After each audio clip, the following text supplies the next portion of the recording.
প্রিয় দেশবাসী, 2024 সালের 3 অগাস্ট আমরা এক দফার ঘোষণার মধ্য দিয়ে ফেসিবাদের পতন আমরা ঘটাতে পেরেছি। কিন্তু আমাদের প্রত্যাশিত নতুন রাষ্ট্র গঠন অর্থাৎ নতুন বন্দোবস্তের যেই আকাঙ্ক্ষা, যেই প্রতিশ্রুতি আমরা বাংলাদেশকে দিয়েছিলাম, জনগণকে দিয়েছিলাম, সেটির যাত্রা এখনো পর্যন্ত সম্পন্ন হয়নি।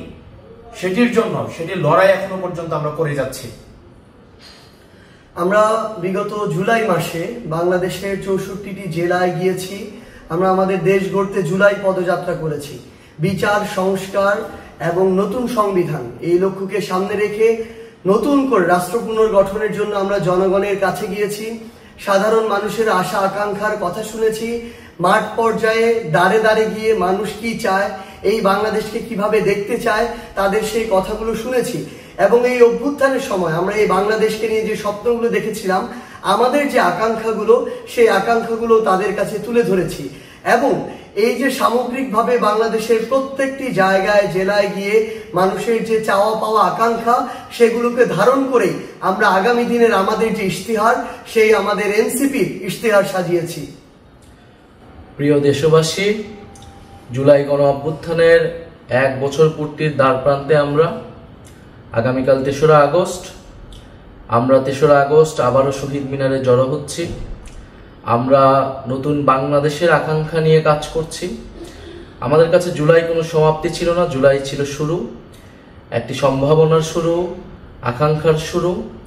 এই 1 বছর হয়তো আমাদের অনেক অপ্রাপ্তি রয়েছে, অনেক হতাশা রয়েছে, কিন্তু আমরা মনে করি যদি আমরা ঐক্যবদ্ধ থাকি, যদি আমাদের ভিতরে সেই স্বপ্নের বীজ এখনো থাকে, আমরা আমাদের সেই আকাঙ্ক্ষিত বাংলাদেশ গড়ে তুলতে পারবো।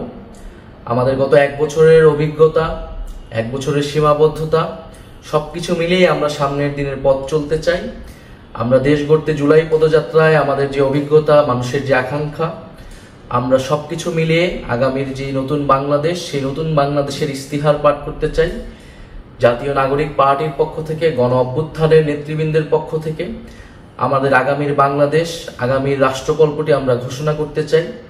যে এই তরুণ প্রজন্ম, এই বাংলাদেশের মানুষ কিরকম বাংলাদেশ দেখতে চায়, আমাদের বাংলাদেশটা কিরকম হবে, আমরা যেই নাগরিক মর্যাদার বাংলাদেশের কথা বলি, বৈষম্যহীন গণতান্ত্রিক বাংলাদেশের কথা বলি, যে দায় ও দরদের রাজনীতির কথা বলি, আমাদের শিক্ষা, স্বাস্থ্য, কর্মসংস্থান থেকে শুরু করে বাংলাদেশের যে সমস্যাগুলো রয়েছে, সেই সমস্যা সমাধানের উপকল্পটি কি হবে, আমরা সেই রাজনীতির উপকল্পটি আমাদের ভবিষ্যৎ কর্মসূচিটি আমরা প্রকাশ করতে চাচ্ছি।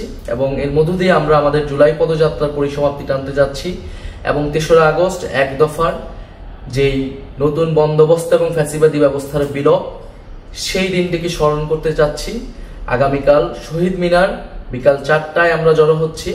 আপনাদের কাছে উদ্যত আহ্বান, আপনারা ঢাকা আসুন, শহীদ মিনার এসে যোগ দিন এবং আমাদের সাথে থাকুন, আমাদের প্রতি সেই আস্থাটি রাখুন। আমরা গণ অভ্যুত্থানে আপনাদের আস্থার প্রতীক হয়েছিলাম। আমরা আপনাদের সেই আস্থা ধরে রেখে বাংলাদেশ বিনির্মাণে জনগণের পক্ষে, বাংলাদেশের স্বাধীনতা, সার্বভৌমত্ব এবং নাগরিক মর্যাদা প্রতিষ্ঠার জন্য আমাদের যে লড়াই, সেই লড়াই চালিয়ে যেতে চাই। আগামীকাল শহীদ মিনারে দেখা হচ্ছে বিকাল 4টায়।